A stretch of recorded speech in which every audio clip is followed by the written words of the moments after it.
जहां मन का समत्व होता है, उतार चढ़ाव नहीं है, भाव नहीं है, ठहराव नहीं है, मन का समत्व, इसे योग माना गया। मुझे आज भारत के पूर्व प्रधानमंत्री श्रीमान अटल बिहारी वाजपेयी जी की कविता के शब्द, मैं मानता हूं एक राजनेता ने योग की परिभाषा कैसी कर सकता है, इसका बड़ा उत्तम नमूना है। क्योंकि राजनेता है, राजनीति से जुड़ा है, चुनाव है, उठापटक है, जय और पराजय है, उसमें से योग ढूंढने का काम कैसे होता है।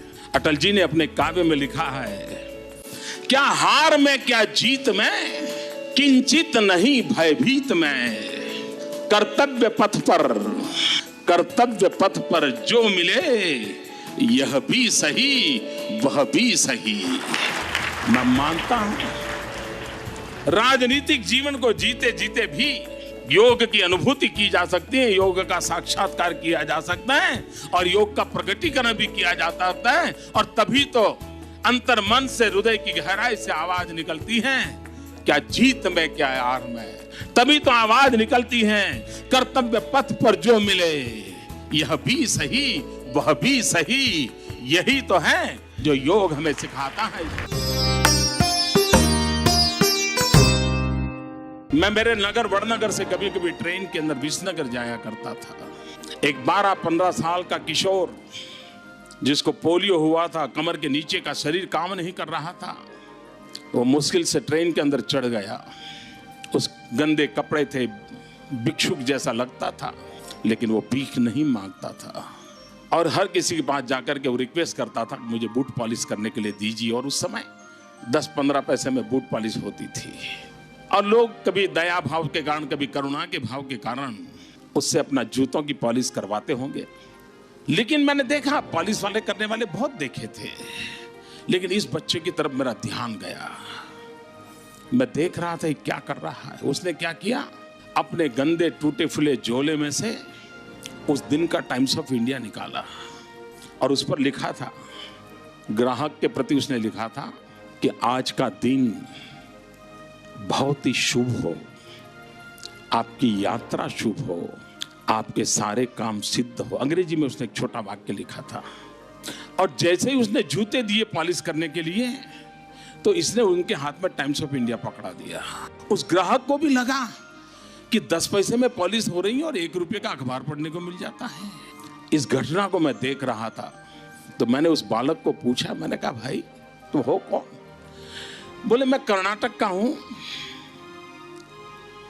कोई परिवार में है नहीं, मेरी शरीर की हालत अच्छी नहीं है, लेकिन मैं सम्मान से जीना चाहता हूं, इसलिए मैं यहां पहुंच गया हूं, करते करते काम कर रहा हूं।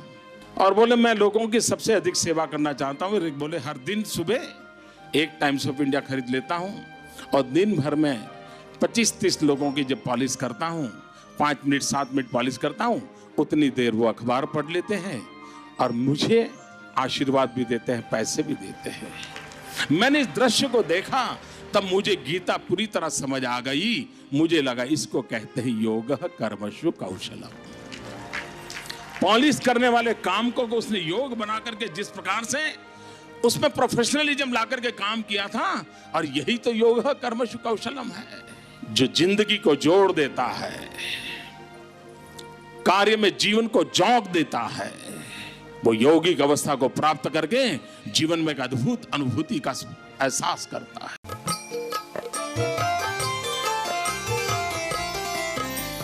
कोई कंप्यूटर ऑपरेटर होगा, वो भी अपनी उंगलियों के कमाल से काम करता है।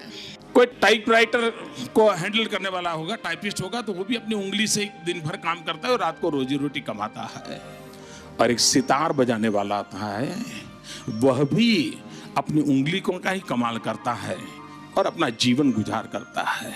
लेकिन एक टाइप करने वाले व्यक्ति को, एक कंप्यूटर ऑपरेट करने वाले व्यक्ति को 50 साल की उम्र में देखते हैं, 60 साल की उम्र में देखते हैं, लगता है ये मरा हुआ क्यों जी रहा है, इसके चेहरे पर चेतना क्यों नहीं है, ये ऐसे क्यों जिंदगी गुजार रहा है।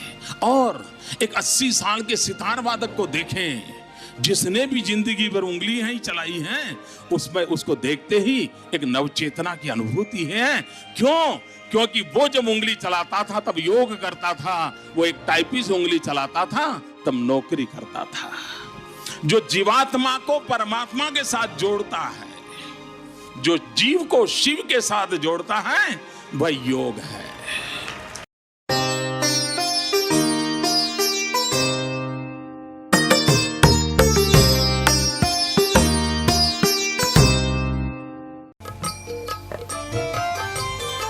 गीता के दूसरे अध्याय में प्रभु श्री कृष्ण कहते हैं, योगस्तः कुरु कर्माणि संग त्यक्त्वा धनंजय सिद्धाय सिद्धयो समो भूत्वा समत्वं योग उच्यते।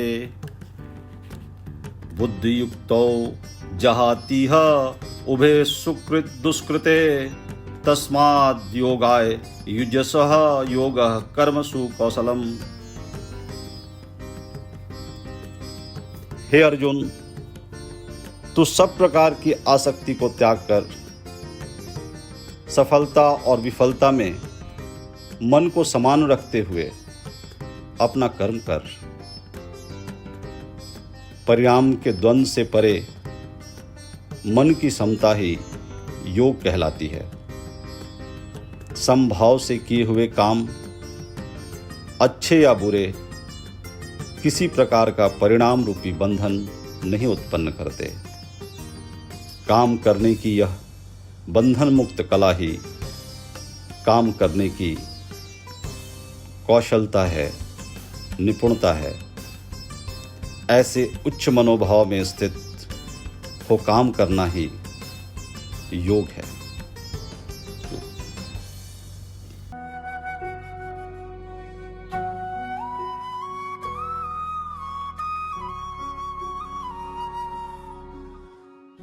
मेरा कमिटमेंट है, मेरा कन्विक्शन है, और मैंने इस निर्णय किया कि मैं दुनिया के किसी महापुरुष को मिलूंगा तो मैं ये दूंगा। और मैंने जापान में आज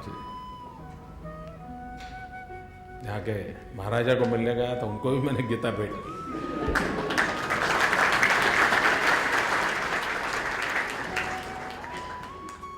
क्योंकि मेरे पास इससे बढ़कर के देने को कुछ नहीं है, और दुनिया के पास भी इससे बढ़कर पाने के लिए कुछ।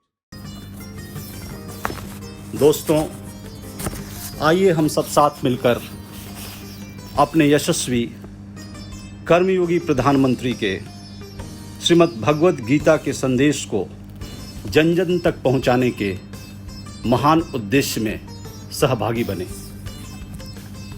मन को पवित्र करने वाली इस पावन गंगा में अपनी पुष्पांजलि के साथ मिलते हैं हम हर शुक्रवार रात्रि 8 बजे।